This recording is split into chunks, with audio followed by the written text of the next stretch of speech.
Annyeonghaseyo! Sziasztok! A harmadik mesét olvassuk el a mesekönyvből.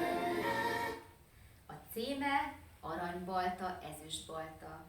Az eredeti koreai népmese nyomán fordította Urbán Alexandra.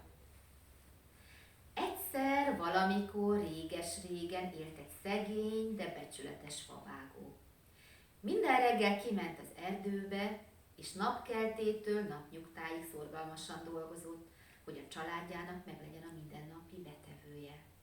Egy meleg nyári napon is kint volt az erdőben, és éppen egy vastag fa kivágásán fáradozott, ami a tó mellett állt, azonban nem volt könnyű mulatság, egyre jobban izzadt a tenyere, úgyhogy egyszer, amikor belevágta fejszét a fatörzsébe, meglendítette a fejszét, az kicsúszott a kezéből, és egyenesen a tóba pottyant, ahol egy szempillantás alatt a víz mélyére süllyedt. Szegény favágó nagyon megijedt, hiszen ez volt az egyetlen fejszéje, keservesen jajgatni, sírni kezdett. Ó, jaj, mi lesz velem? Mi lesz fejsze nélkül? Fejsze nélkül nem tudok fát vágni, hogyan rakok akkor vacsorát a gyermekeim elé? Ó, jaj, mi tévő legyek most! Ebben a pillanatban a tó közepén megcsillant a víz, majd bugyborékolni kezdett, és a habok közül kiemelkedett egy nagyszakálú ősz öregember. Dübörgő hangon így szólt: mi ez a nagy lárma? Ki háborgatja a tó szellemének nyugalmát? A favágó összeszedte minden bátorságát, és alázatosan így felelt: ó, tó szelleme, kérlek, ne haragudj, hogy megzavartalak. Beleejtettem az egyetlen baltámat a vízbe, azért jajgattam. A baltám nélkül nem tudok dolgozni, nem tudom eltartani a gyermekeimet. Nagy hatalmú szellem, kérlek szépen merülj alá, és keresd meg a fejszémet. No jó, nem bánom. A szellem abban a szempillantásban alá is merült a vízbe, és kisvártatva egy gyönyörű aranybaltával tért vissza, ami csak úgy szikrázott a fényben. Szegény favágó, ez a te baltád? A favágó hevesen megrázta a fejét. Ó, nem, dehogy, az én baltám nem aranyból van. A szellem tehát ismét lemerült, és hamarosan egy másik baltával tért vissza. Ez alkalommal egy csillogó, villogó ezüstbaltát tartott a kezében. Akkor hát ez lenne a te baltád? Kérdezte. Ó, nem, hogyan is lehetne egy magamfajta szegény favágónak arany vagy ezüstbaltája? Az enyém egy régi, kopott vasbalta, keresd meg, kérlek nekem. A tó szelleme felkacagott, hogy csak úgy lemegett bele az erdő, és felhozta a favágónak a régi vasbaltáját. Akkor hát ez a te baltád, ugye, szegény favágó? Ó, igen, köszönöm, örült meg a favágó, és nem győzött hálálkodni a szellemnek.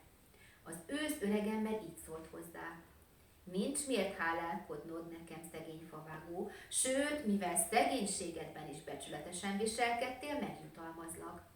Fogadd el ezt az arany és ezüstbaltát is a vasbaltáddal együtt, mondta, és átnyújtotta a favágónak a 2 míves baltát, aki szóhoz sem tudott jutni örömében. A szegény favágó nagy örvendezve hazatért a családjához, eladta az arany és ezüstbaltát, az árukból pedig gazdag ember lett. Lakott azonban a szomszédban egy kabzsi favágó, akinek nagyon furta az oldalát vagyon, hogyan lett egyik pillanatról a másikra tehetős ember a szegény favágóból.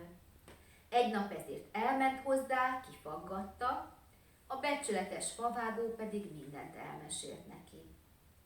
No, több se kellett a kabzsi favágónak. Kezébe kapott 2 régi vasbaltát, és egyenesen az erdő felé vette az útját, mikor pedig a tó szélére ért, belehajította mind a kettőt, majd hangosan jajgatni kezdett. Jaj, beesett a baltám a vízbe, segítség, segítsen nekem valaki! A tó közepén hamarosan bugyogni kezdett a víz, és kiemelkedett belőle az ősz öregember, épp ahogy a kabzsifavágó várta. A kezében pedig ott tartotta a csillogó-villogó Favágó, ezek a te baltáid? Ezek hátvágta rá gondolkodás nélkül a kapzsi favágó. Hazudsz, egyik sem a te baltád.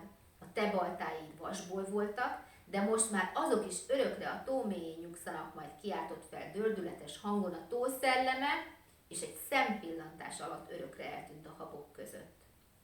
Hiába szólogatta a hoppon maradt favágó, soha többé nem jött fel a felszínre. A kapzsi favágó szégyenkezve ballagott vissza a faluba, a becsületes favágó pedig boldogan élt családjával, amíg meg nem halt. Annyiong, sziasztok!